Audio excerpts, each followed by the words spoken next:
Audio Jungle.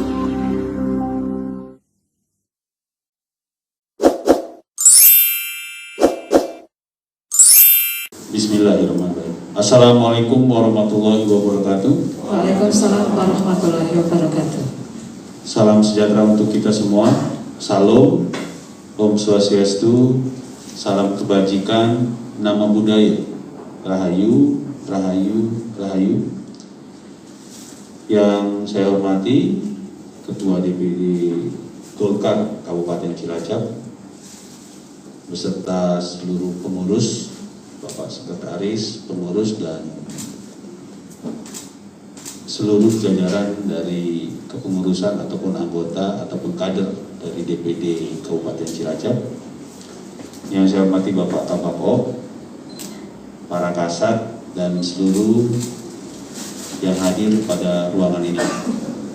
Pertama-tama tentunya sebagai umat beragama tidak ini kita selalu menjadikan puji dan syukur atas rahmat yang diberikan Allah Subhanahu wa taala, Tuhan yang Maha Kuasa. Karena berkat rahmat serta karunialah kita diberikan nikmat sempat, nikmat iman dan nikmat-nikmat lainnya, sehingga kita bisa berkumpul di tempat ini dan melaksanakan silaturahmi ataupun mengadakan pertemuan dengan tujuan baik dan maksud yang baik. Tentunya kita tidak mau berhenti menunjukkan ataupun mengucapkan rasa syukur kepada Allah Subhanahu wa taala.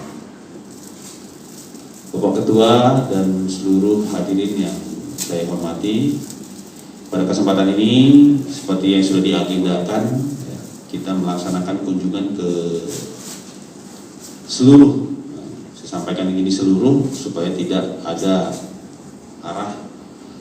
mengarah kepada salah satu pihak ataupun salah satu partai. Yang pasti kami melaksanakan kunjungan ke seluruh partai politik.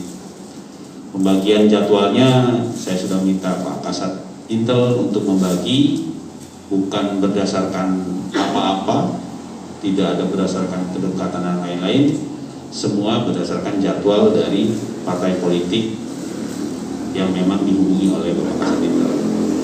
Seperti tadi Bapak Ketua sampaikan bahwa Bapak Ketua memiliki keinginan untuk hadir, kami sangat berterima kasih. Dan saya juga kemarin sudah menyampaikan ke Pak Kasat Intel untuk mengadakan pertemuan dengan partai politik. Bapak Kasat Intel berpikir saya akan memanggil semua partai politik. Padahal yang saya mau adalah kita berkunjung ke tempat ataupun sekretariat. Karena itulah waktunya mungkin agak panjang karena kita roadshow dari satu partai ke partai lain. Tapi perlu diketahui tidak ada tujuan. Maksudnya tujuan yang lain-lain. Di sini kita tujuan yang hanya untuk silaturahmi. Karena ya memang silaturahmi biar mengetahui, walaupun saya di sini sudah yang kedua Pak Ketua, tapi kemarin saya dalam rangka KNPI, KPPI, dan saat ini dengan kepengurusan Golkar. Nah, jadi itu yang kami tujuan ke sini tentunya untuk ngecek ataupun melihat dan melaksanakan silaturahmi dengan ketua yang kita tahu bahwa terhitung 23 Agustus kemarin terpilih secara aklamasi. Dan tentu saya mau datang, mau melihat, mau bersilaturahmi, mau ngobrol supaya ya kenal, supaya semakin tahu apa kedepannya yang perlu kita bicarakan untuk keberhasilan Cilacap ke depan. Pada kesempatan ini juga mungkin memang sudah banyak yang kenal, tapi tetap saya memperkenalkan diri. Tadi nama sudah jelas, AKBP Dede Agung Wijaya, SIK SHMH. Sama, saya kelahiran 80 sama Pak Ketua. Saya tadi nanya Pak Ketua kelahiran berapa? Saya umur 40, sama, saya juga umur 40. Kelahiran berapa? Saya 80, sama, kelahiran 80. SMA 98 ya? Nah, SMA 98, saya juga SMA 98. Kalau di forum begini kita manggilnya abang-abang, tapi nanti kalau saya berdua aja panggilnya nama. Panggilnya nama aja kalau berdua. Tapi kalau lagi di sini tetap kita memanggil abang biar lebih akrab. Intinya begitu. Saya jabatan Kapolres Cilacap, anak saya 3, kemudian semua ikut ke sini, istri anak semua ada di sini. Saya asal Lampung, gitu. Lahirnya di Lampung, ya umur bisa 40, sama kayak Pak Ketua. Tadi saya lemparkan pujian, langsung dibalikin lagi sama Pak Ketua. Saya bilang hebat sekali, udah baru umur 40 udah jadi ketua. Dibalikin lagi, abang juga 40 udah jadi Kapolres ya wes. Sesama-sama muji, nggak tahu yang ngolor siapa ya Bang. Yang pasti ya insya Allah itu dari hati pujiannya. Kemudian pada kesempatan ini saya membawa beberapa pejabat utama. Sekali lagi tidak bisa kita bawa semua karena ya ada beberapa kegiatan. Ya. Kalau di Polres itu di bawah saya wakil Pak Kapolres, tapi sudah mewakili saya kegiatan di bawah Kapolres. Jadi di bawah Kapolres kemudian ada 3 kabak. Kabak itu bagian operasional, bagian perencanaan, dan bagian sumber daya manusia. Nah, yang saya bawa ada bagian operasional di sebelah kanan saya. Kabak Op sebutannya. Kalau misalnya ada kegiatan semua tentang PAM apapun operasional di Polres pasti berhubungan dengan Kabak Op. Kemudian Kasat Intelkam, bagian intelijen, izin keramaian, ada kegiatan pesta apa-apa, kemudian intelijen berhubungan dengan Pak Kasat Intelkam. Kemudian Kasat Bimas, bagian bimbingan masyarakat, membawahi semua Babin Kaptimas se-Kabupaten Cilacap. Jadi semua Babin anak buah beliau. Nah ini Kasat Bimas sebutannya. Pokoknya bagian berhubungan dengan masyarakat semua ke Kasat Bimas. Kemudian yang selanjutnya Kasat Sabara. Beliau bagian sama tadi, bagian pengamanan. Nah, tapi yang pengamanan kalau Kabak kan untuk pelaksanaan administrasi dan lain-lain. Kalau Kabak Kasat Sabara ini yang punya anak buahnya. Jadi kalau polisi paling banyak anak buah itu pasti biasanya Kasat Sabara. Yang semua ngepam dimanapun juga itu anggota yang Kasat Sabara. Anggota yang ngepam di perusahaan, di bank, dimanapun ada pengawalan, semuanya biasanya Kasat Sabara. Dalmas, nah itu anak buah dari Kasat Sabara. Selanjutnya Kasat Ahti, ini tahanan dan barang bukti. Kalau Bapak mau jenguk harus dapat memo ataupun rekomend dari beliau. Terutama masa COVID-19 ini kita sangat membatasi untuk masalah jenguk tahanan. Nah, beliau membawahi tahanan dan barang bukti se-Kabupaten Cilacap. Selanjutnya Kasih Propam, polisinya polisi. Jadi itu aja. Kalau anggota nggak datang, nggak apel, ya udah berhubungan dengan beliau. Nah, kemudian KBO Intel. Kalau KBO Intel ini sama aja wakilnya Kasat Intel. Kepala bagian KAUR BINOP, ya, kepala urusan bagian operasional. Selanjutnya Kanit Politik. Ini politik. Udah berapa kursi Pak? Semua tahu pasti sama Bapak ini. Selanjutnya Kanit Kamnek ya? Kanit Kam. Kanit kepala unit keamanan. Jadi tadi Kanit Politik sama Kanit Kam ini di bawahnya Kasat Intel. Jadi kalau misalnya ada kegiatan kita berhubungan dengan partai politik pasti Kanit Politik, berhubungan dengan keamanan Kanit Kam. Ada Kanit Ekonomi, budaya, orang asing. Ya ada beberapa itu di bawahnya Pak Kasat Intel. Humas, ya. Pak Humas bagian ya apa ya, publikasi. Itu rombongan yang kami bawa ke Pak Ketua dan seluruh kader ataupun pengurus. Seperti saya sampaikan tadi pada poin pertama bahwa kita bertujuan untuk mengenal lebih jauh supaya kembali lagi mengenal itu kan tujuannya pasti baik, supaya sama-sama tahu dan tidak ada miss, karena saat ini yang paling susah itu adalah miskomunikasi. Bagaimana mau komunikasi baik kalau tidak pernah berkomunikasi selama ini? Jadi supaya tidak ada miss. Contoh paling gampang adalah ketika ada orang ngomongin Pak Ketua ke saya, ataupun sebaliknya Pak Ketua mendengar orang ngomongin saya ke Pak Ketua, menjelek-jelekan ataupun ini mengakibatkan suasana dan situasi yang tidak, sedangkan kami tidak pernah saling kenal. Akhirnya untuk mengklarifikasi tidak ada. Salah satunya ada seperti itu. Jadi dengan kehadiran kami, saya minta untuk kerjasamanya semakin lebih baik ke depan.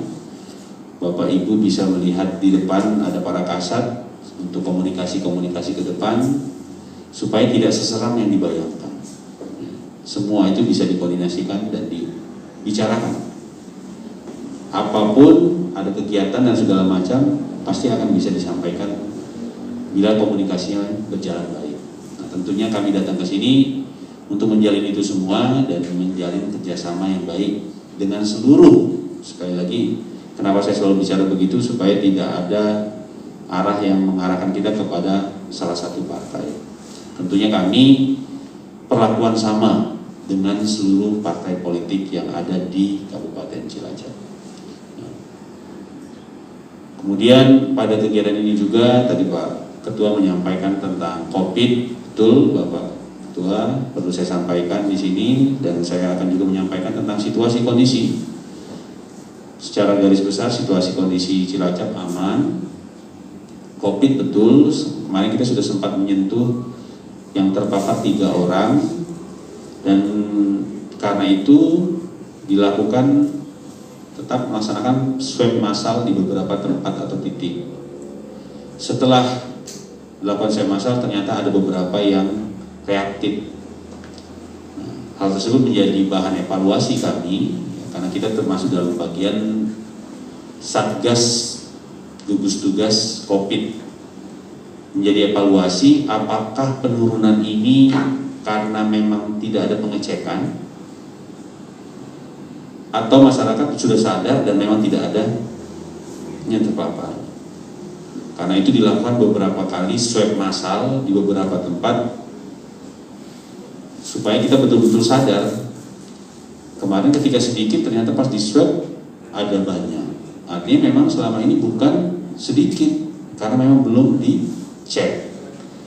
Karena itu salah satu program kita ya, dari Satgas adalah melaksanakan pengecekan ke seluruh titik-titik yang ada, dan akhirnya ya alhamdulillah memang tidak ada penambahan signifikan.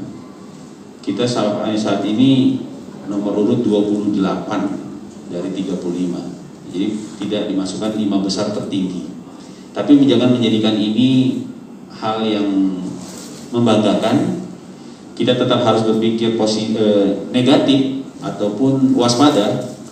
Apakah memang jumlah yang sedikit ini karena memang belum dicek semua, ataukah memang sudah betul-betul sedikit? Kita tetap waspada. Jadi seperti yang sudah diketahui bahwa anjuran pemerintah itu ada 3M plus 1T. 3M adalah menggunakan masker, mencuci tangan, menjaga jarak. 1T adalah hindari kerumunan. Nah, jadi betul-betul dipatuhi. Saya sekalian di sini menyampaikan, dan saya juga ucapkan terima kasih bagi rekan-rekan yang ada di Dewan. Tadi saya sampaikan Sekjen merupakan ketua komisi, karena terhitung tanggal 10 September kemarin Perda tentang penanggulangan penyakit menular nomor 5 tahun 2020 sudah dinyatakan ketok palu bahasanya, dan langsung dibawa ke provinsi penomoran dalam waktu yang super singkat. Sekali lagi kita mengapresiasi sekali oleh rekan-rekan Dewan yang sudah langsung bergerak cepat, sehingga saat ini kita sudah ada pilot ataupun pijakan hukumnya untuk melakukan penertiban terhadap masyarakat. Memang sudah ada pergub, sudah ada impres, tapi kita kembali lagi, saat ini kita semakin diperkuat dengan adanya perda. Salah satu dari isi perda tersebut adalah bila tidak menggunakan akan dikenai ancaman hukuman ataupun denda 50.000. Kemarin kita Musbida telah melaksanakan operasi justisi, yaitu melaksanakan sidang di tempat bagi masyarakat yang melanggar. Dengan tujuan tentunya masyarakat semakin tertib, karena memang garda terdepan dari pemberantasan ataupun pemutusan mata rantai COVID-19 ini bukan di pemerintah, bukan di legislatif, bukan di TNI, bukan di Polri, tetapi di masyarakat itu sendiri. Ketika masyarakat sudah tertib dan disiplin, ya insya Allah mata rantai itu akan betul-betul terlaksana atau akan terputus. Karena itu kita sekarang ini sudah masuk ke dalam, kalau dulu bahasanya new normal, tapi sekarang bahasanya adalah adaptasi kebiasaan baru. Intinya apa? Dulu pertemuan seperti ini nggak boleh, kita disuruh standby di rumah. Tapi seiring perkembangan zaman, ini standby sampai kapan? Karena tidak ada arah akan ada vaksin ataupun yang lain-lain. Jadi sampai saat ini belum ada. Akhirnya dianulilah kebijakan itu dengan katanya normal, dan saat ini disebut adaptasi kebiasaan baru. Intinya semua kegiatan diperbolehkan saat ini, tapi harus protokol kesehatan betul-betul dilaksanakan. Nah, namun di sini sehubungan ada beberapa kejadian di kota-kota lain, maka saat ini betul-betul diperketat untuk kerumunan. Jadi untuk masalah dangdutan, masalah yang lain-lain saat ini belum boleh, karena ditakutkan menimbulkan klaster baru. Karena itu di sini saya menyampaikan kepada ketua, mohon kerjasamanya untuk pemutusan mata rantai. Saya tahu dari rekan-rekan di partai sudah melakukan beberapa kegiatan, kita juga sudah monitor. Mohon kerjasamanya ke depan, kapan kita laksanakan kegiatan bersama, supaya betul-betul dapat memutus mata rantai COVID-19 ini betul-betul hilang, dan ya alhamdulillah benar-benar tidak ada yang terpapar. Mungkin itu saja, sekali lagi penyampaian dari saya. Sekali lagi terima kasih atas sambutannya, terima kasih atas atensi dari Pak Ketua menghadirkan seluruh pengurus dan menyiapkan ruangan dan persiapan yang lain yang betul-betul membuat kami sangat tersanjung. Sekali lagi terima kasih, dan tetap kami menunggu bila Bapak mau main ke Polres. Sebenarnya Bapak kalau sini dari forum resmi. Ketika Bapak main ke Polres, kami tunggu baik dalam keadaan ataupun situasi resmi ataupun tidak resmi, supaya benar-benar bisa semakin mengenal satu sama lain. Saya bilang tidak resmi ya bukan berarti harus bersama kunjungan kerja. Kunjungan-kunjungan lain juga kami menunggu, supaya kita benar-benar saling tahu dan saling mengerti, sehingga tidak ada miss ataupun komunikasi yang tersumbat di antara kita. Mungkin itu saja penyampaian dari saya. Sekali lagi terima kasih. Saya akhiri. Wassalamualaikum warahmatullahi wabarakatuh. Kabupaten Cilacap periode 2020-2025 selesai dengan baik. Marilah bersama kita membacakan hamdalah bersama-sama. Alhamdulillahirabbil alamin.